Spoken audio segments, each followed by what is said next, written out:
dulu tombol subscribe, jangan lupa nyalakan loncengnya supaya gak ketinggalan updatean selanjutnya.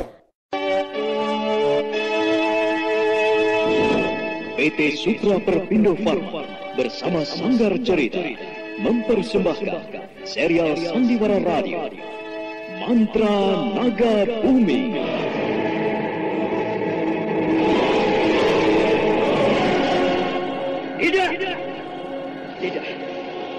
Tidak mungkin, Nimas. Kau tidak mungkin. Kenapa semuanya bisa jadi begini? Tidak.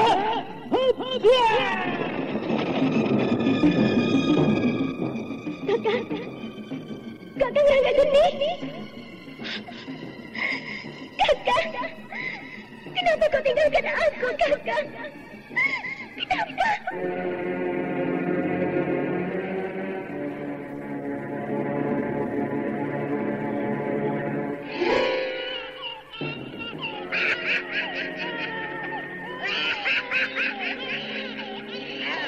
Ini adalah bayi yang kedua yang kudapatkan. Tinggal satu lagi. Dan setelah itu semuanya akan berakhir. Aku akan sempurna. Dan itu berarti kematian bagi kalian semua orang-orang perang Singa.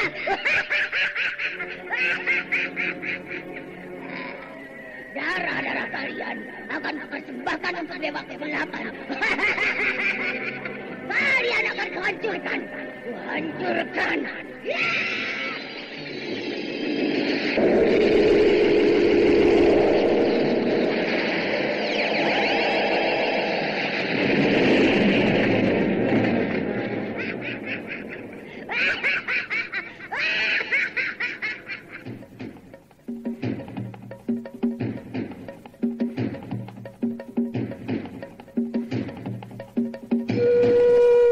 Mantra Naga Bumi, sebuah kisah misteri tentang hilangnya kitab lawang Pitu dan mahkota biru, lambang keperkasaan Mataram kala itu. Penuh ketegangan, dendam, dan keserakahan, diseling dengan kisah romantis yang mengharukan.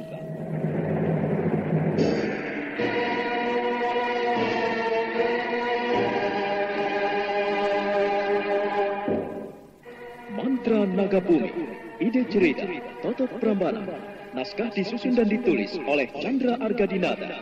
Teknik dan montase Novin Muhu. Ilustrasi musik Frans Harius. Dengan sutradara Dian Pertiwi.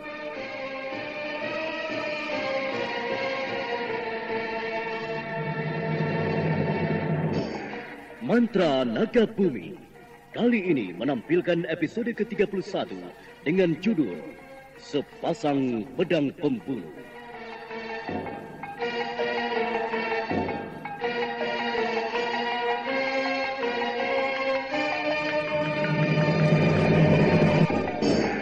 Dalam seri yang ke-23 ini didukung oleh para pelakon Ferry Fadli sebagai Rangga Geni, Sulistyowati sebagai Wilantika, Jumali Jindra sebagai Cutak Anabran, Margaret sebagai Nunut Mahesi, Suryadin Tanjung sebagai Ki Tegar Wajah, Ananta sebagai Ki Warungga, dibantu oleh Roro dan Astuti, serta Nusri Nurdin pengantar cerita.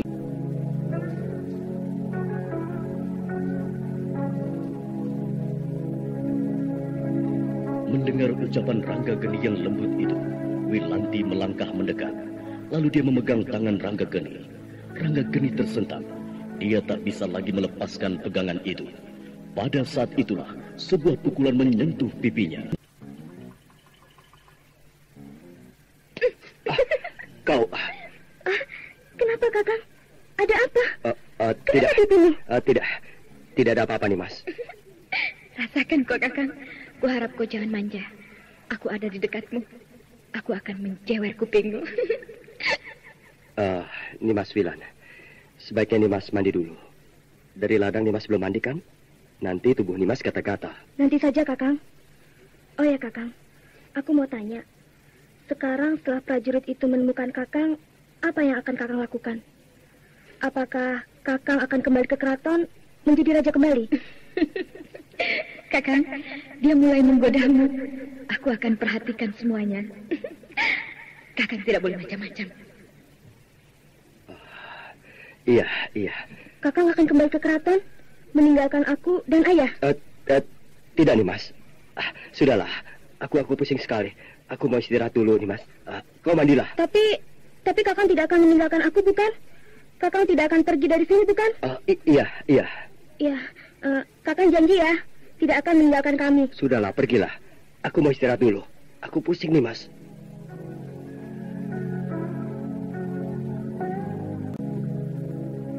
Saat matahari senja mulai memerah di ufuk barat, di rumah Ki Tegar Wajah kelihatan ramai. Para penduduk pedukuhan membuat acara penyambutan di depan rumah Ki Tegar Wajah. Mereka memotong kambing dan ayam. Para wanitanya tampak sibuk memasak nasi dan sayur. Lampu minyak jarak dipasang berkeliling halaman. Ki Tegar Wajah serta Cutak Anabrang dan Wilantika tampak duduk di ruang tengah. Sementara itu Rangga Geni masih berbaring di kamar yang selama ini ditempatinya. Wajahnya menengadah menatap langit-langit kamar.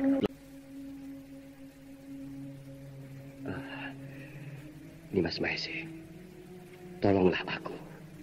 Kau jangan menggodaku. Jangan membuat para penduduk merasa bahwa aku paling hebat. Hentikanlah.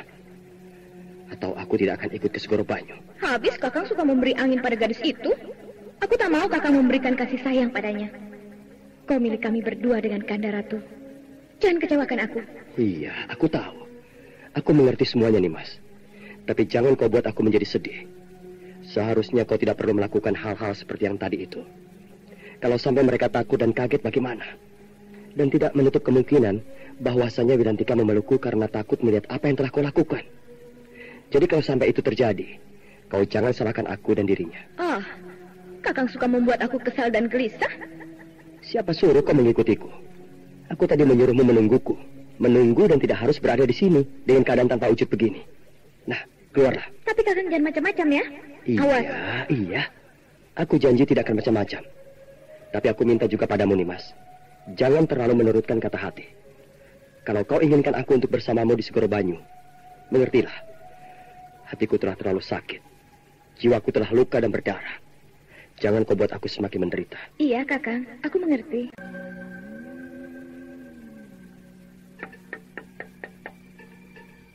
Kakang, buka pintunya, Kakang. Kakang dipanggil ayah. Mereka menunggu di ruang tengah. Kakang Rangga Geni, perempuan itu lagi. Keluarlah, Kakang. Jangan sampai dia masuk kemari. Keluarlah. Iya. Ya, sabar. Kenapa nih, Mas? Sebentar nih, Mas Wilan.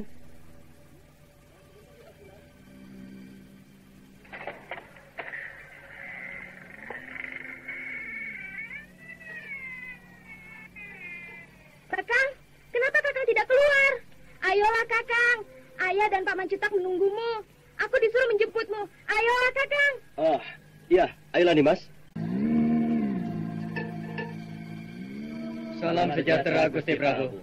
Salam sejahtera untuk kalian semua. Salam sejahtera. Silakan duduk, Namas Gusti. Kita sama-sama. Silakan, Namas Gusti. Terima kasih, Paman. Oh ya, bagaimana Paman Cutak? Apakah Raden Pasopati sudah Paman antar?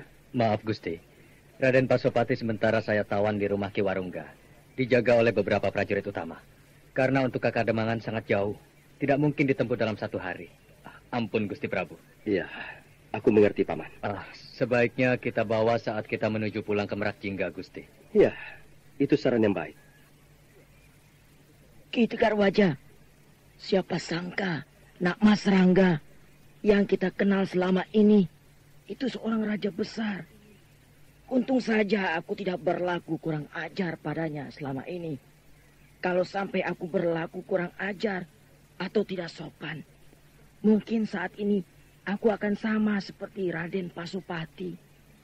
Tidak mungkin itu, Ki Warungga. Dia itu anak baik. Dia tidak memiliki dendam, bayangan. Betapa kurang ajarnya anakku. Dia sering marah dan kesal pada Gusti Prabu. Tapi tuh sekarang dia biasa saja. Malah dia selalu membela anakku kalau aku memarahinya. Dan aku juga pernah sombong padanya. Aku ingin mengajarinya silat, padahal dia sendiri adalah seorang pendekar. Dia pesilat ulung. Kurasa saat ini di tanah Jawa ini tak ada yang bisa mengalahkannya. Oh, Ki Tegar Wajah berkata benar. Bukankah banyak pendekar tangguh di tanah Jawa ini? Apakah karena dia telah mengalahkan para pembantu Raden Pasopati, lantas kau katakan dia amat tangguh? Ki Warungga, dia itu adalah ksatria berambut putih. Dia kesatria yang selama ini selalu disebut-sebut itu. Mana mungkin, Ki Tegar? Bukankah kesatria rambut putih itu berambut putih? Ini rambutnya hitam sekali. Ki Warungga, ceritanya panjang sekali.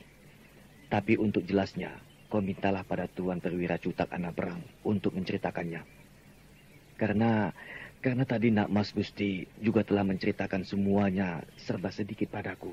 Dan sayang sekali, kau tidak melihat betapa Nak Mas Gusti dengan mudah memasukkan kembali sebuah pedang prajurit yang melayang tiba-tiba ke dalam warangkanya. Dan semua menyaksikannya. Sukar dipercaya. Tapi beliau sekarang kelihatan begitu wibawa. Sorot matanya tajam. Tidak seperti beberapa waktu yang lalu. Sewaktu para prajurit itu belum datang kemari. Syukurlah Ki Tegar Wajah. Karena aku yakin dia tersentuh pada putrimu. Ki Warungga, kuharap kau tidak bicara berlebihan. Tidak dimurkai saja itu sudah bersyukur pada Dewata. Aku tidak berharap. Kalau dulu sewaktu dia masih kuanggap sebagai pemuda biasa, aku pernah berharap pada diriku sendiri agar anakku dan dia menjadi pasangan suami istri. Tapi sekarang tidak mungkin. Kami tidak berani. Aku takut kutukan Dewata atas diri keluarga kami. Oh, aku tak habis pikir. Semuanya serba aneh dan ganjil. Kau seharusnya berharap bahwa dia akan menjadi mantumu, akan menjadi suami anakmu. Berdoalah pada Dewata agar dia mengambil anakmu menjadi istrinya. Tapi Ki Tegar Wajah malah takut, malah cemas. Seharusnya ini semua adalah anugerah. Sudahlah Ki Warungga, jangan ajak aku untuk bermimpi. Aku tidak berani. Membayangkan saja aku sudah ngeri.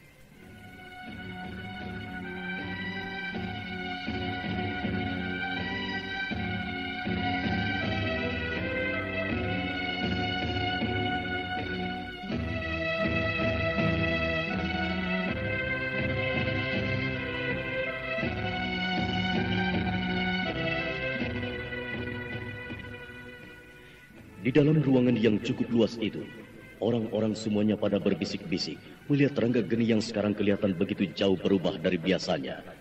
Kini pemuda itu begitu berwibawa dan punya pandangan tajam. Lain lagi dengan yang ada di halaman rumah Ki Tegar Wajah. Para wanita yang selama ini hanya mengagumi ketampanan dan kegagahan pemuda itu, kini berbicara tentang keberuntungan Wilantika.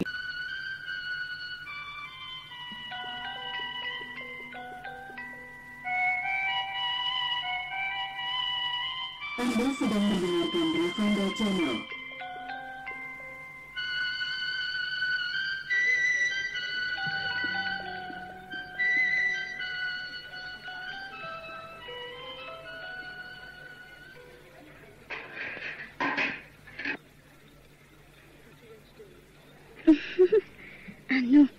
Wilantika itu benar-benar gadis yang beruntung ya. Iya ya, beruntung sekali dia.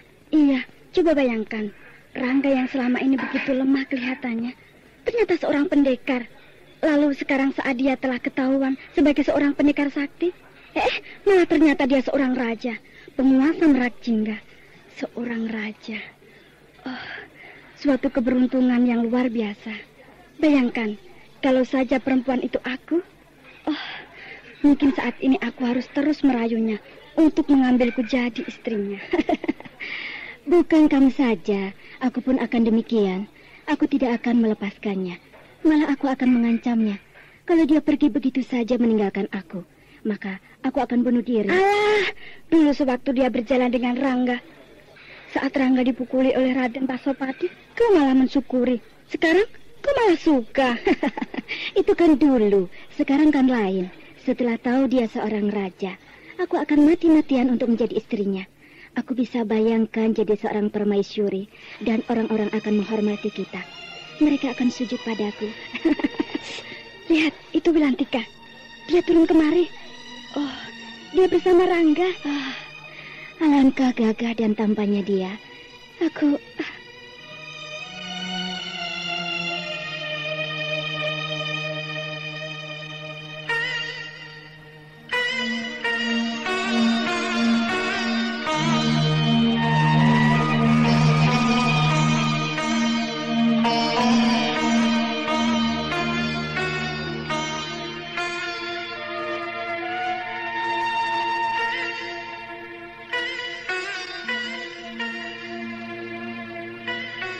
Kedua perempuan itu tidak bersuara lagi. Mereka terus menatap ke arah Ranggageni dan Wilantika yang berjalan turun ke halaman. Sementara yang lainnya tampak menunduk hormat.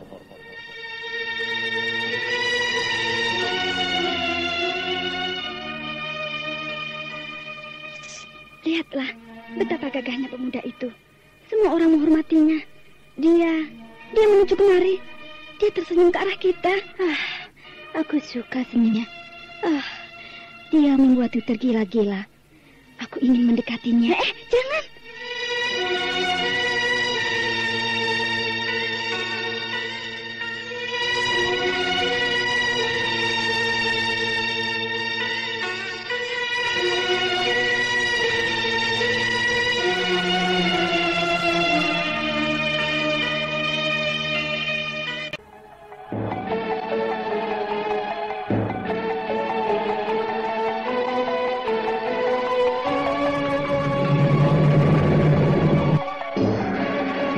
Saudara pendengar, bagaimana kisah selanjutnya? Apa yang akan terjadi? Apakah perempuan itu benar-benar nekat? Untuk mengetahuinya, ikuti terus serial Mantra Naga Bumi ini pada seri berikutnya, hanya di radio kesayangan Anda. Sampai jumpa.